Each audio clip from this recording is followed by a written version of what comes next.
जय श्री कृष्ण बच्चों, अंशिता नवोदय कोचिंग में आपका वेलकम है, स्वागत है। बच्चों, हमें आपको पता ही है अच्छे से कि गद्यांश 4 हमें नवोदय के पेपर में करने होते हैं। 4 अपठित गद्यांश आते हैं, जिसमें से हर गद्यांश में 5-5 प्रश्न रहते हैं और 4 गद्यांशों में 20 क्वेश्चन हमारे हिंदी के आते हैं। इसीलिए मैंने अभी पेपर आने ही वाला है, अपना पास है, इसीलिए हमें हिंदी की तैयारी भी फुली ऑन करना है।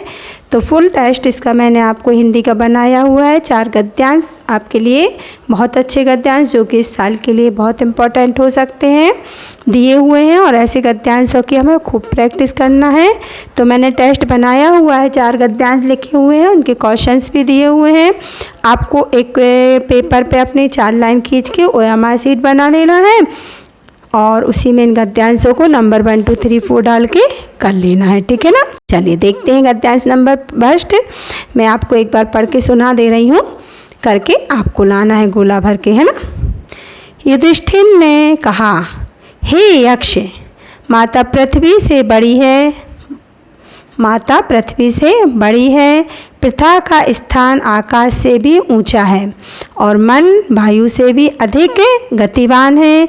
ऋण से हीन और संतोषी व्यक्ति सुखी है।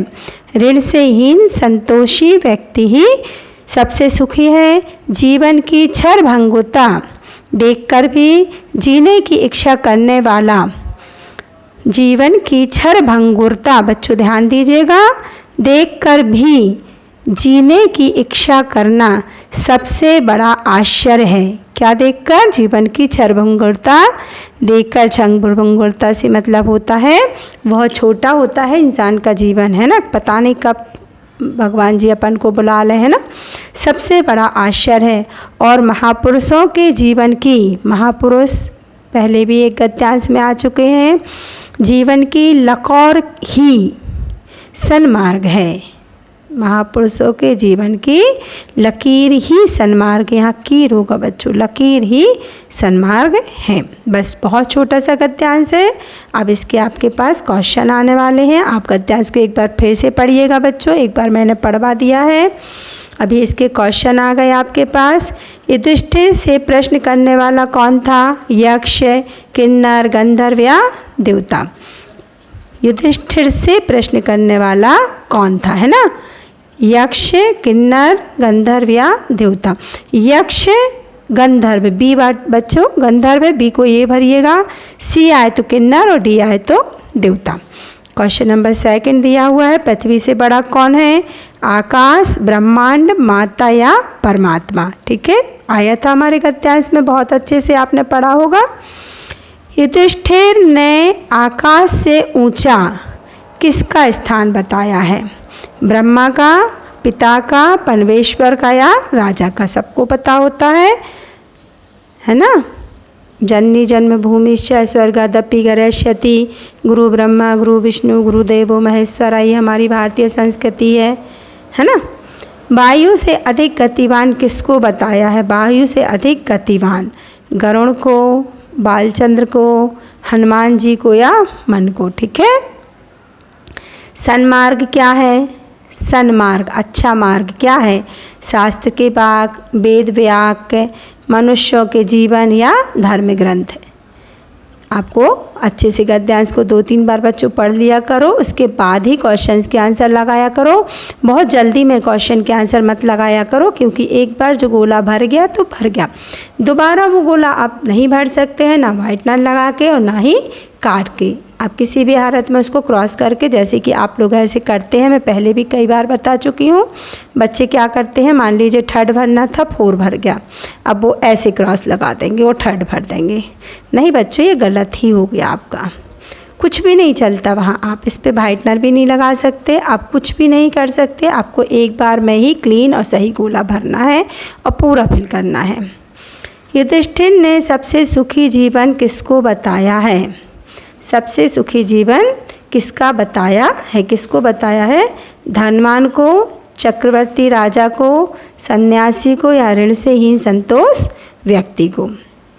धनवान को, चक्रवर्ती, ये देखिए चक्रवर्ती लिखा हुआ है, राजा को, ये सन्यासी को, या ऋण, ऋण यानी होता है कर्ज लेना, ऋण से हीन संतोषी व्यक्ति को। ठीक है, देखते हैं गद्यांश नंबर 2। मनुष्य के जीवन में खनिज सदैव महत्वपूर्ण रहे हैं। खनिज मीन्स होता है बच्चों जो पृथ्वी के नीचे से निकलती हैं चीज़ें, लोहा, सोना, चांदी, तांबा, है ना, कोयला, ये सब खनिज पदार्थ कहलाते हैं। मनुष्य ने प्रत्येक युग में, युग मतलब सन जो अपने चलते हैं, किसी न किसी रूप में किसी न किसी खनिज का अवश्य ही प्रयोग किया है। कुछ खनिज तो इतने अधिक प्रयुक्त होते हैं कि उनके नाम से युग का ही नामकरण हो जाता है, जैसे पाषाण युग, ताम्र युग, लोह युग, ऐसे अलग अलग युग थे बच्चों।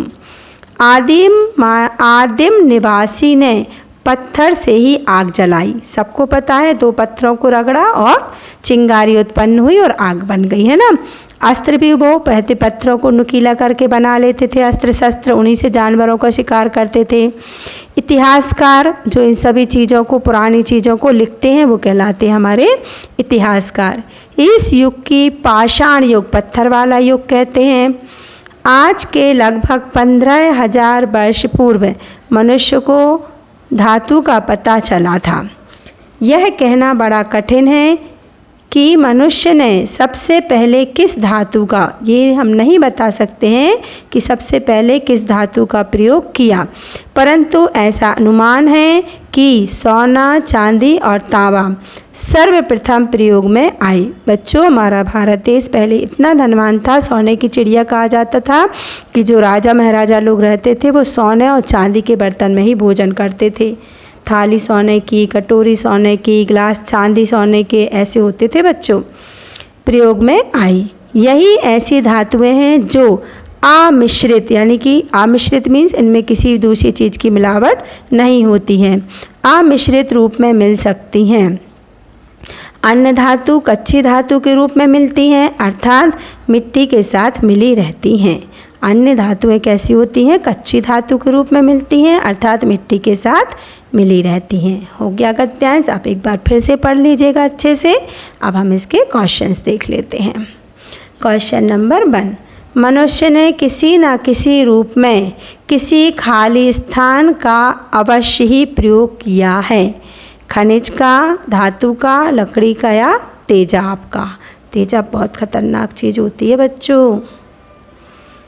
क्वेश्चन नंबर 2, जिस युग में पत्थर से आग उत्पन्न की जाती है उस युग को क्या नाम दिया गया?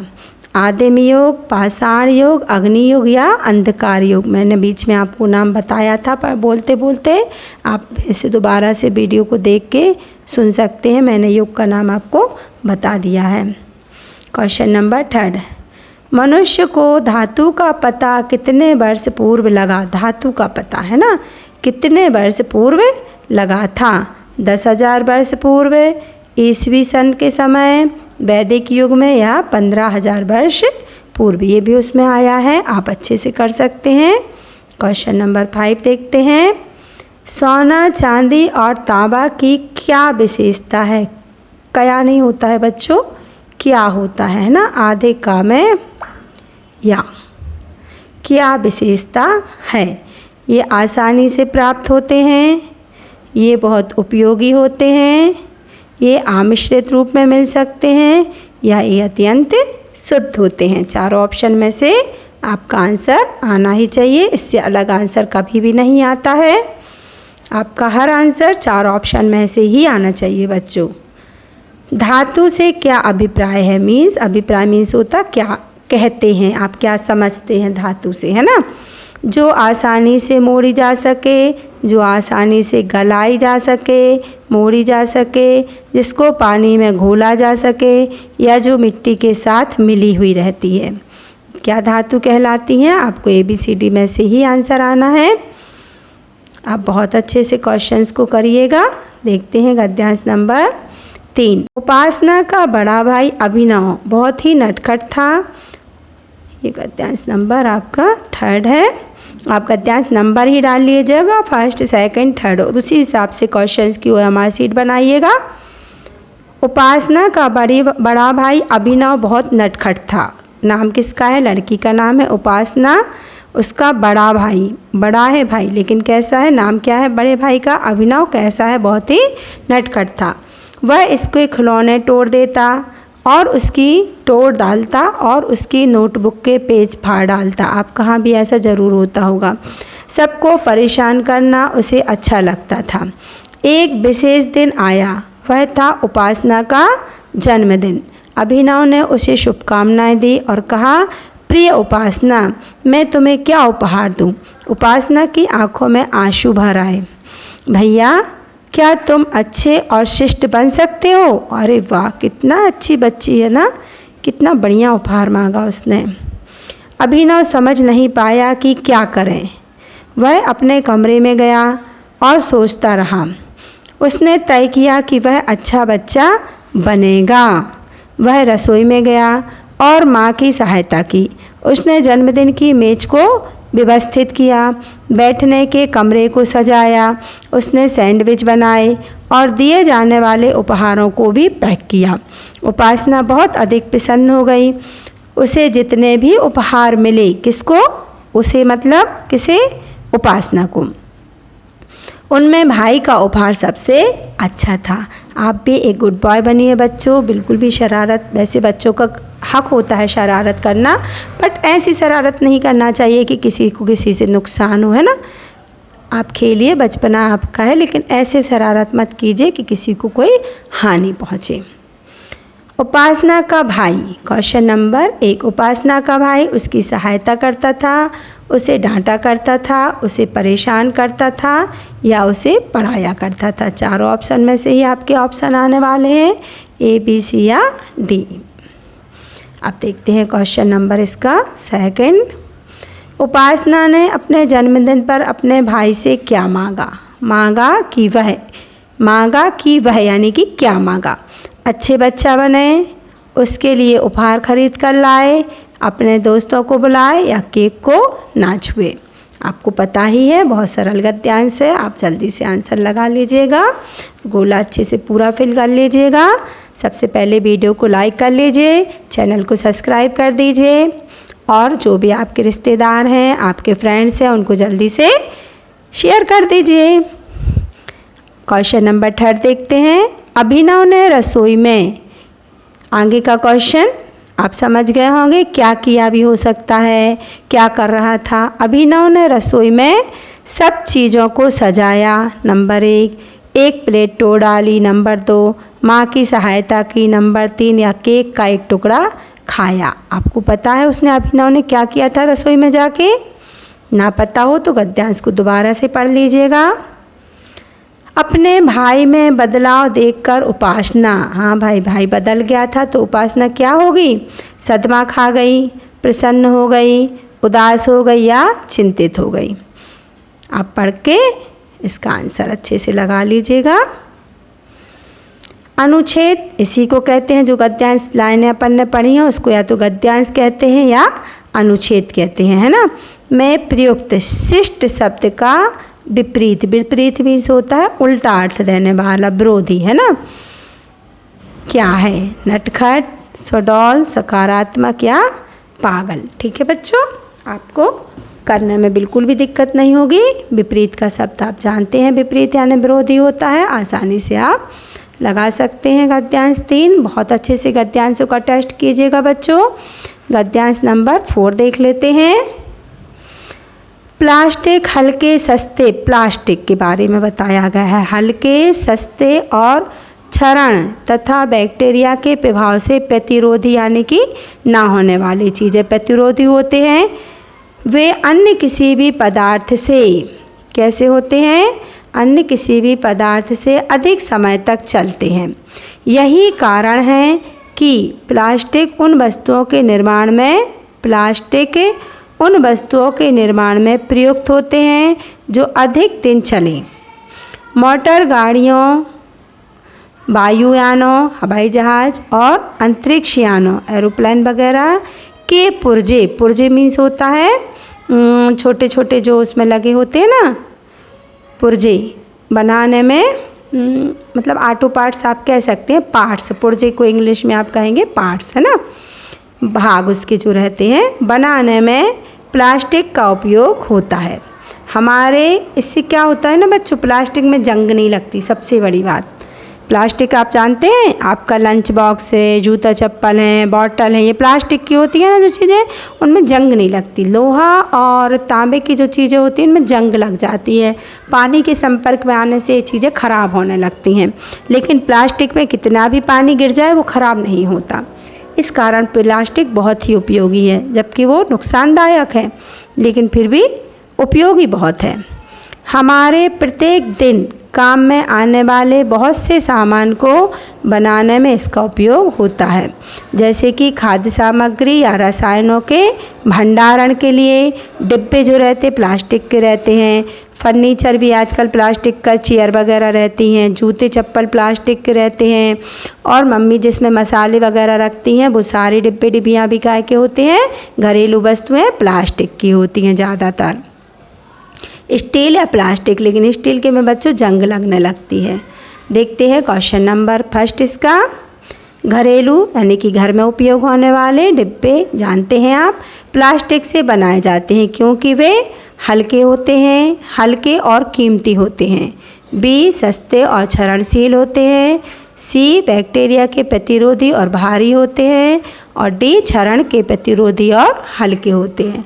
इन्हीं चारों में से आपका ऑप्शन आएगा, अदर्स नहीं आ सकता है। आपको आंसर बिल्कुल भी नहीं लिखना है, बना के आपको सिर्फ जो आंसर दिए गए हैं उसका गोला ही भरना है। बच्चों मैं बार बार समझा रही हूँ, OMR शीट ही भर के आपको लानी है, ना गद्यांश भरना है, ना पूरा गद्यांश लिखना है, ना भरना है, ना उसके क्वेश्चंस लिखने हैं, ना आंसर्स लिखने हैं। आपको मात्र OMR शीट बना के इसके गोले फिल करने हैं। क्षरण शब्द से यहाँ संकेत है। संकेत मतलब अर्थ होना, मीनिंग होना है ना। धीमी गति, क्रमशः वृद्धि, निरंतर, धीमा मिश्रण। ठीक है, आप जानते हैं क्षरण क्या होता है। मिट्टी का क्षरण होता है जब पानी गिरता है, इतना मैं बता दे रही हूँ आपको। सस्ता शब्द का विपरीतार्थक, सस्ता मीन्स कम पैसे की चीज़ें है ना। जैसे 20 रुपए किलो आलू थे, फिर 15 के बिकने लगे, तो हम क्या कहते हैं, सस्ते हो गए भाई। तो विपरीतार्थक उल्टा बताना है आपको सस्ते का, कठिन, महंगा, कठोर या सादा। ठीक है, देखते हैं क्वेश्चन नंबर 5। वायुयान आप सब जानते हैं और मोटर वाहनों के पुर्जे अभी मैंने बताए हैं पार्ट्स प्लास्टिक के बनाए जाते हैं क्योंकि वे आकर्षक होते हैं, आकर्षक दिखाई देते हैं, वे बहुत सुंदर, सस्ते होते हैं है ना, वे बहुत दिनों तक चलते हैं और लोग उन्हें पसंद करते हैं। आपको चारों में से ही बच्चों आंसर आएगा, अन्य आंसर बिल्कुल भी नहीं आएगा। आप कुछ भी लिख के मत लाइएगा। क्वेश्चन नंबर 5, जल्दी से वीडियो को आप लाइक कर लीजिए। आजकल क्या बनाने में प्लास्टिक का उपयोग नहीं होता? आजकल क्या बनाने में प्लास्टिक का उपयोग नहीं होता? फर्नीचर, अंतरिक्ष यान, पुल या जूते चप्पल। 3 शब्दों का तो बच्चों आया है अपने गद्यांश में, एक ही शब्द नहीं आया है, वो आप ढूंढ सकते हैं और भर सकते हैं। बस आपको क्या करना है, ऐसे लिखना है गद्यांश नंबर 1। ठीक है, आपको नंबर 1 डालना है, मैं सिखा दे रही हूँ, आप देख लीजिए। या तो ऐसे गोले बना लीजिए 4, या फिर आप क्या कर सकते हैं, मैंने तो अपने बच्चों को ऐसे सिखाया हुआ है। देखिए ऐसे मैं बनाना सिखाती हूँ बच्चों को, आपको भी बता दे रही हूँ सभी को जो भी हमारा चैनल सब्सक्राइब किए हुए हैं, हमसे पढ़ रहे हैं। मैं उनको बिल्कुल भी ऐसा नहीं चाहती हूँ कि आप किसी तरह से पीछे रहें। आप ऐसे ABCD डाल लीजिए। अब मान लीजिए 1 का आंसर आपको देखना पड़ेगा, जो भी आ रहा हो आपका, मान लीजिए B आ रहा है तो आप B में गोला बना दीजिए। ठीक है ना। आपका सेकंड गद्यांश नंबर 1 का सेकंड, थर्ड, आप ऐसे क्वेश्चन डालेंगे ना, आंसर के भरेंगे। अब मान लीजिए सेकंड का थर्ड आ रहा है तो आप थर्ड में C में गोला बना दीजिए। ऐसे छोटा सा गोला बनाइएगा बच्चों, बड़ा मत कीजिएगा। ठीक है, इतना गोला बनाना है, ये थोड़ा बड़ा हो गया है। अब मान लीजिए थर्ड का फोर्थ आ रहा या फर्स्ट आ रहा तो फर्स्ट में गोला बना दीजिए। बस ये मत कीजिए कि फोर्थ आ रहा था और फर्स्ट में बन गया तो इसको ऐसे काट के इसमें बनाने लगो, ये मत कीजिएगा बिल्कुल भी। ये तो आपका हर हाल में गलत ही हो जाएगा। ये चीज़ आपको बिल्कुल भी नहीं करना है, ये आपका फाल्स हो जाएगा। ठीक है बच्चों, आपको ठीक से समझ में आ गई होगी, मैंने आपको बता दी है कैसे कैसे क्या करना है। मिलते हैं जल्दी से आंसर्स के साथ।